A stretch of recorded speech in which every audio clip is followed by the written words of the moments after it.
क्या हम जो जिंदगी आज जी रहे हैं, क्या वो हम उतनी अच्छी जिंदगी जी रहे हैं जितना हमें जीना चाहिए? क्या हमसे कोई गलती नहीं हो रही है? क्या हम कोई चीज जानकर भी कहीं अनजान तो नहीं बन रहे हैं? जैसा कि हमारे रिश्ते, हमारे करीबी रिश्ते, हमारे माँ बाप के बारे में कोई ऐसी हमसे चूक तो नहीं हो रही है? ये बड़े गौर करने की बात है, इसे समझने की बात है। एक बार देखना तो चाहिए कि कहीं न कहीं हमसे कोई ऐसी गलती नहीं हो रही है जो हमें हमेशा के लिए खुद को ही शर्मिंदा ना कर दे। मैं जानती हूँ हर इंसान से गलती होती है, हम कोई फरिश्ता तो नहीं है जो हमसे गुनाह ना हो या हमसे कोई गलती ना हो। बेशक हमसे गलतियां होती है, बट क्या हम इस चीज को रियलाइज कर पाते हैं? क्या हम इन चीजों के बारे में सोचते हैं कि हमसे कोई गलती हो रही है या नहीं हो रही है? क्योंकि मैंने देखा है हम अपने आप को इतना कभी महसूस नहीं करवाते हैं कि हमसे भी गलतियां हो सकती है। हम भी तो इंसान हैं, हम कोई फरिश्ता नहीं है जहां पर हमसे गलतियां ना हो। तो चलिए, आज का मेरा फेवरेट टॉपिक है मेरे और आपके हर किसी के पेरेंट्स के बारे में। फिर से एक पार्ट 3 लेके आए हूँ आज, और थोड़ी डिटेल्स में मैं इसके बारे में बात करूंगी। हमारे उन गलतियों के बारे में बात करूंगी जो जाने अनजाने में हमसे चूक हो जाती है, भूल हो जाती है। मैं तो उन लोगों के बारे में आज बात ही नहीं करूंगी जो लोग जानबूझकर गलतियां करते हैं, जानबूझकर अपने माँ बाप को तकलीफ देते हैं। मैं उन बच्चों के बारे में बात करूंगी जो जाने अनजाने में जिनसे गलतियां हो जाती है, कहीं ना कहीं वो अपने माँ बाप का दिल तोड़ बैठते हैं बिना कुछ जाने और समझे। उन्हें पता भी नहीं होता इस चीज से हमारे माँ बाप को तकलीफ हो रही है। आज मैं उसी चीज के बारे में कुछ डिटेल्स बड़े प्यार भरे अंदाज से मैं आपको समझाऊंगी। बेशक आपको मेरी बातें काफी अच्छी समझ में आएगी। अगर फिर भी आपको मेरी कोई बातें समझ में नहीं आती है, मेरा कमेंट सेक्शन ऑन है, तो आप कोई भी सवाल मेरे से बिना झिझक आप मुझसे पूछ सकते हैं। मैं आपके सवाल का जितना हो सके उतना मैं आंसर करने की कोशिश करूंगी। और हाँ, आपको मेरे चैनल से थोड़ी भी अगर हेल्प मिलती है तो प्लीज मेरे चैनल पर सब्सक्राइब करना ना भूलिए। तो चलिए शुरू करती हूँ मेरा आज का टॉपिक, मेरा फेवरेट टॉपिक कह सकते हैं आप।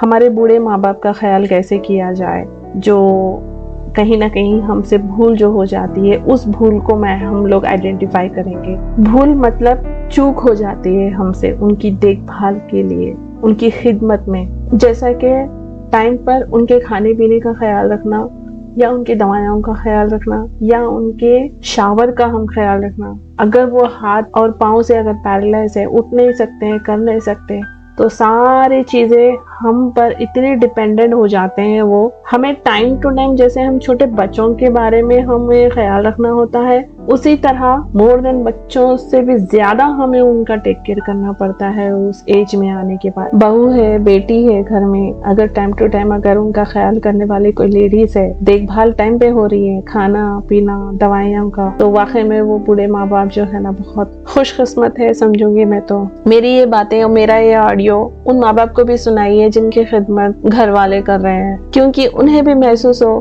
कि घर वालों की खिदमत में कितनी मोहब्बत उनके लिए छुपी हुई है। वैसे तो उन्हें एहसास दिलाने की जरूरत नहीं है, पर वो क्या होता है ना, इतने बीमारियों में वो कभी कभार भूल जाते हैं कि घर वाले उनके साथ है, हमेशा उनके साथ है। वो हमेशा अपने आप को अकेला महसूस करने लगते हैं, ऐसे इल्यूजन्स होने चालू हो जाते हैं। उन्हें ऐसा महसूस होना शुरू होता है कि वो घर वाले अब उनसे मोहब्बत नहीं करते हैं या घर वाले उनसे प्यार नहीं करते हैं। तो इसी वजह से बस उन्हें ये मेरा वीडियो अगर हो सकता है, अगर वो सुन सकते हैं तो उन्हें सुना दीजिए, वरना तो ऐसी कोई बात नहीं है। तो चलिए वापस टॉपिक पर आते हैं। जैसा कि मैं कह रही थी, हमसे गलतियां हो जाती है, चूक हो जाती है उनकी देखभाल में। तो इसमें इतना ज्यादा आपको अपने आप को परेशान करने की जरूरत नहीं है, गलतियां सुधारी भी जा सकती है। जैसा कि मैंने कहा है कि उनको टाइम पे टाइम उनको दवाइयों की काफी जरूरत होती है, उनके देखभाल की जरूरत होती है। वो कम्प्लीटली जब आपके ऊपर रिलाय हो जाते हैं, तो ऐसे टाइम पर आप एक अलार्म सेट करिए खुद को याद दिलाने के लिए कि अब उनके दवाइयों का वक्त हो गया या उनके देखभाल का वक्त है। मैं जानती हूँ आपको कुछ ज्यादा ही लग रहा होगा, आज के इतने बिजी शेड्यूल में ये सब करने के लिए कह रही हूँ, बट ओवरऑल मैं अपने माँ बाप की खिदमत के बारे में बात कर रही हूँ यहाँ पर। उनके आखिरी दिनों में इतनी तो मेहनत बनती है बॉस, इतना तो काम हमें करना पड़ता है। पता नहीं कल के दिन हमारा वक्त कैसे आ जाए, हमें कोई देखने वाला नसीब हो या ना हो। माँ बाप की खिदमत में या उनके कदमों के नीचे तो जन्नत होती है। उनकी खिदमत कर लो तो बस, और क्या चाहिए जिंदगी में। वो लोग तो खुशकिस्मत होते हैं जिनके जिंदगी में उन्हें अपने माँ बाप की खिदमत करने का मौका मिला हो। तो ये मेरे कुछ टैक्टिस है, कुछ प्लान्स है उनको टाइम पे उनकी खिदमत करने के लिए। और मेरी ये बात सबसे ज्यादा याद रखिए आप कि उनके आखिरी वक्त में घर वालों से ज्यादा उनकी कोई खिदमत बाहर वाले नहीं कर सकते। ओल्ड एज होम में फेंकना शायद बहुत आसान रहेगा या किसी नर्सिंग को लगा देते हैं, मगर जितना हो सके अगर घर वाले ही अगर उनके आखिरी वक्त में अगर उनके साथ रह के अगर उनकी खिदमत कर लेंगे, ये उनके लिए नहीं, ये आपके लिए बहुत अच्छी चीज है। ये देखिए, इसमें दिमाग का सुकून, दिल का सुकून बहुत अच्छा मिलेगा। आपकी दुनिया भी अच्छी हो जाएगी और आखिरत भी अच्छी हो जाएगी। इसमें कर भला तो हो भला। देखना, आपके ये कर्म जो आप करोगे, आपके अपने माँ बाप की खिदमत आप प्यार से करोगे, बूढ़े माँ बाप का ख्याल करोगे या उनकी तकलीफ को समझकर उनके साथ अपने आप को लेके चलोगे, ये चीजें आपकी जिंदगी में इतनी बेशुमार दौलत बन के आपकी जिंदगी में रहेगी। आप जब भी आपकी जिंदगी में आप कुछ भी मुश्किल दौर से गुजर रहे होंगे तो आपको यही नहीं कि आपके आड़े आएगी और आपको उस तूफान से या उस मुश्किल से आपको निकाल कर आपकी जिंदगी का सफर आसान करेगी, आपका हर मुश्किल काम आसान करेगी। आज के इस भागम दौड़ की जिंदगी में हम बच्चों को ये सिखाना भूल जाते हैं कि बड़ों की खिदमत में कितनी नेकियां छुपी हुई हैं। असल जिंदगी की दौलत तो यही है, यही तो सबसे बड़ी दौलत है और हमें इसे कमाना है। हमारे बचपन में तो हमारे माँ बाप बस इसी की तो तालीम पहले दिया करते थे, बाकी तालीम तो बाद में मिलती थी, मगर ये तहजीब हमें पहले से ही बचपन में सिखाया जाता था कि हम हमारे बड़ों से कैसे इज्जत से पेश आए। कभी हिम्मत नहीं होती थी कि माँ बाप के साथ कोई बदतमीजी से पेश आए। आजकल के बच्चे तो अपने माँ बाप को दुश्मन समझते हैं या उनके साथ बदतमीजी करते हैं बहुत ज्यादा, या अगर बूढ़े माँ बाप होते हैं तो उन्हें सड़क पे लेके जाके छोड़ के भी आते हैं। कुछ ऐसे एक्सट्रीम केसेस भी देखने को मिले हैं हमें। कुछ लोग तो अपने माँ बाप का कत्ल भी कर देते हैं। शर्म आनी चाहिए, शर्म। लानत है ऐसे लोगों की जिंदगी पे जो अपने माँ बाप के कत्ल के बारे में सोचते हैं या उन्हें तकलीफ देने का सोचते हैं। लानत है ऐसे मखलूक पर या ऐसे इंसानों पर।